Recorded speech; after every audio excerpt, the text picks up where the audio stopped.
আসসালামু আলাইকুম। পরবর্তী পর্বে আমরা কিছু অঙ্কগুলা বোঝার চেষ্টা করি যে কি হচ্ছে এখানে যে অক্ষদ্বয়ের দিক অপরিবর্তিত রেখে মূলবিন্দুকে 3,4 বিন্দুতে স্থানান্তর করলে নতুন অক্ষ সাপেক্ষে আমরা -1, -2 বিন্দুতে রূপান্তরিত স্থানাঙ্ক নির্ণয় করি। তো সেক্ষেত্রে কি আমাদের যেহেতু মূলবিন্দু সরছে সেক্ষেত্রে আলফা, বিটাতে সরছে। ওকে? যেহেতু আলফা, বিটাতে সরছে এটা কি ছিল? নতুন অক্ষ সাপেক্ষে রূপান্তরিতটা কি? রূপান্তরিত যেটা হবে সেটা হবে x1, y1 আর যেটা আগে ছিল সেটা হচ্ছে x, y। তো আমরা কি জানি? যেহেতু রূপান্তরিত স্থানাঙ্ক x1, y1 সেক্ষেত্রে x1 টা কি জানি? x1 জানি আমরা কি? x1 জানি হচ্ছে আমরা x মাইনাস আলফা না? তো আলফাটা কি? আলফা হচ্ছে 3 এই যে -3 আর y1 টা কি? y minus beta. তো y টা হচ্ছে -2 রাখলো আর বিটা হচ্ছে -4 এই যে -4 দিয়ে দিলাম তো -6 তাহলে রূপান্তরিত স্থানাঙ্ক কি x1 y1 না? x1 y1 পেয়ে গেলাম তো এটা শেষ। তো উদাহরণ 7 কি বলছে যে অক্ষের দিক অপরিবর্তিত রেখে মূল বিন্দুকে স্থানান্তর করলে অক্ষের দিক মূলবিন্দুকে কিসে স্থানাঙ্ক করব আমরা? ধরি আলফা, বিটাতে কি করলাম আমরা? স্থানান্তর করলাম। সেক্ষেত্রে আমাদের স্থানাঙ্ক কয়টা ছিল? ২ টা। h করলে দুইটি বিন্দুর স্থানাঙ্ক h, k এবং -h, k হয় যাদের এটা নতুন রূপান্তরিত স্থানাঙ্ক। এটা হচ্ছে রূপান্তরিত স্থানাঙ্ক, এটা হচ্ছে কি? রূপান্তরিত স্থানাঙ্ক। আর যে 5 -13 এটা হচ্ছে আগের। আর -3 11 এটা হচ্ছে আগেরটা যেহেতু আদি স্থানাঙ্ক বলছে। তাহলে নতুন মূলবিন্দুর স্থানাঙ্ক নির্ণয় করতে বলছে। মানে মূলত মূলবিন্দু চাইছে, মূলবিন্দুর স্থানাঙ্ক নির্ণয় করে যে মূলবিন্দু কি ধরছি? আলফা, বিটা না? মূলবিন্দুর স্থানাঙ্ক।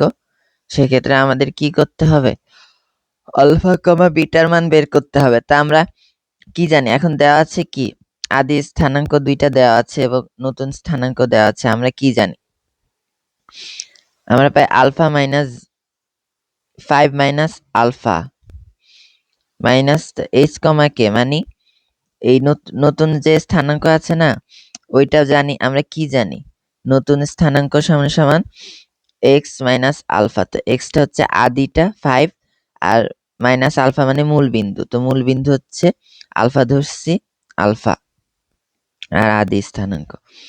আর আরেকটা হচ্ছে যে -13 মানে y মাইনাস বিটা এই যে y মাইনাস বিটা দিছে সমান সমান h কে যেটা রূপান্তরিত হইছে। এটার ক্ষেত্রেও same x minus alpha y minus কি বিটা y মাইনাস বিটা যেহেতু y 11 তো 11 সেটা কি ছিল? এই যে -h, k হয়। এখন আমরা কি করব? 5 মাইনাস আলফা সমান h আর -13 মাইনাস বিটা সমান k এটা সমান -h আবার 11 মাইনাস বিটা সমান কি? -k এটাই ধরছে।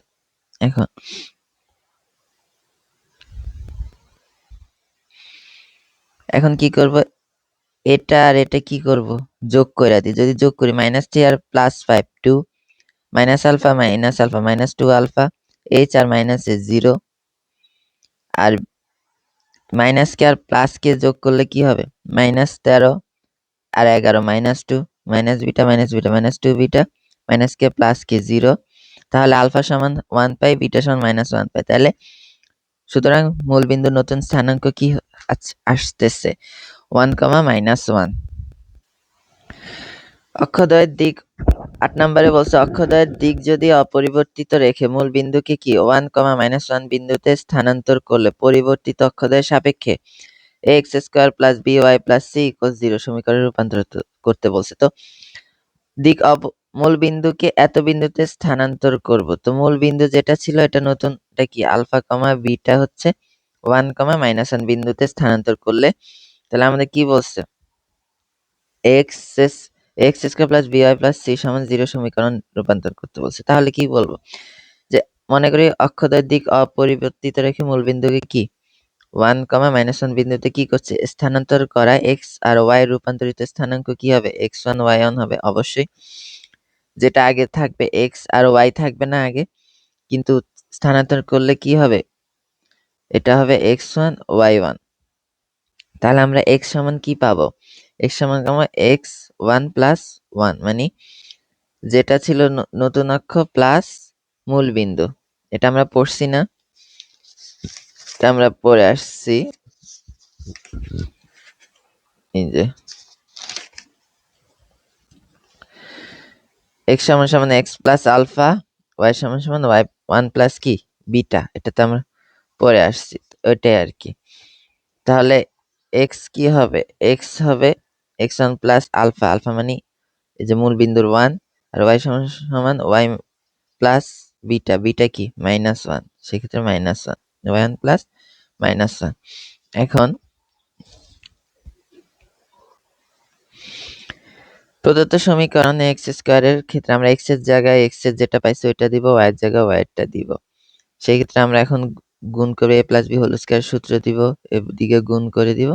তো x1 ও yn কে যথাক্রমে x ও y দ্বারা প্রতিস্থাপন করে আমরা এই সমীকরণটা পেয়ে যাই। এটা হচ্ছে উত্তর। ইহাই নির্ণয় রূপান্তরিত কি সমীকরণ। উদাহরণ 9 কি বলছে যে অক্ষদ্বয়ের দিক অপরিবর্তিত রেখে মূল বিন্দুকে এততে স্থানান্তর করব। তাহলে মূল বিন্দু স্থানান্তর করলে এটা হয়ে যাবে আলফা বিটা, যেটা মূল বিন্দু স্থানান্তরিত করলে আগে ছিল 0 0, এখন কি আলফা বিটা হবে। তো 2x square y square minus xy minus 5x minus 4y plus 11 সমান 0 তে রূপান্তরিত সমীকরণ চাইছে। ওভাবে এটা হলো 1 নম্বর সমীকরণ। যেহেতু মূলবিন্দু 2, 3 স্থানান্তর করা হয়েছে, সেক্ষেত্রে আমাদের xy পরিবর্তিত হয়ে কি হবে? যথাক্রমে x প্লাস 2 আর y প্লাস কি 3। তো x প্লাস 2 y প্লাস 3 হবে, যেহেতু মূলবিন্দু কি 2 3 না, আমরা কি জানি? তাহলে x যেটা আগে ছিল ওটা হবে x1 plus x plus alpha y plus কি বিটা। 1 দিতে পারি, নাও দিতে পারি, সমস্যা নেই। চাইলে x1 প্লাস 2 y1 প্লাস 2 দিতে পারি। তো আমরা x প্লাস 2 y প্লাস 3 তো বুঝলাম রূপান্তরিত সমীকরণ চেঞ্জ করলে। এখন সেক্ষেত্রে আমরা x এর জায়গায় x এরটা বসাবো, y এর জায়গায় কি y এর গুলা বসাবো। এরপরে সূত্র বসাবো, যোগ বিয়োগ করব, 2x square plus y square minus xy পাবো। ইহাই কি নির্ণয় সমীকরণ। এখন কি 10 এ কি বলছে দেখি, যে যদি মূল বিন্দুর অবস্থান অপরিবর্তিত রেখে অক্ষদ্বয়কে কি 45 ডিগ্রি কোণে আবর্তন করা হয়। মূল বিন্দুর অবস্থান অপরিবর্তিত রেখে, তো এটা কি? এটা হচ্ছে থিটা, যেটা 45, আর এটা হচ্ছে আদি অক্ষ যেটা এক্স, আর এটা কি ওয়াই। তাহলে আমরা কি জানি, যদি মানে থিটা কোণে আবর্তন করে মানে থিটা 45 কোণে আবর্তন করে, তো এটার বিন্দুটি স্থানাঙ্ক কি হবে? x1 y1 কি হবে? আমরা x1 কি পড়ে আসছি? আমরা পড়ে আসছি নাকি যে যদি থিটা কোণে আবর্তন করার ফলে আমরা x1 কি পাবো? x cos theta plus y sin theta, আর y1 পাবো minus x sin theta plus y cos theta. আমরা ওইটাই লিখছি যে x1 পাচ্ছে x, x তো √2, x cos theta plus y, y হচ্ছে 2√2 y sin থিটা, তখন 3 পাচ্ছি। আবার y1 কি minus x sin theta, minus x, এটা minus x sin theta 45 plus y, y 2√2 cos theta, তাহলে 1 পাচ্ছি। তাহলে এটার রূপান্তরিত স্থানাঙ্ক হচ্ছে 3, 1।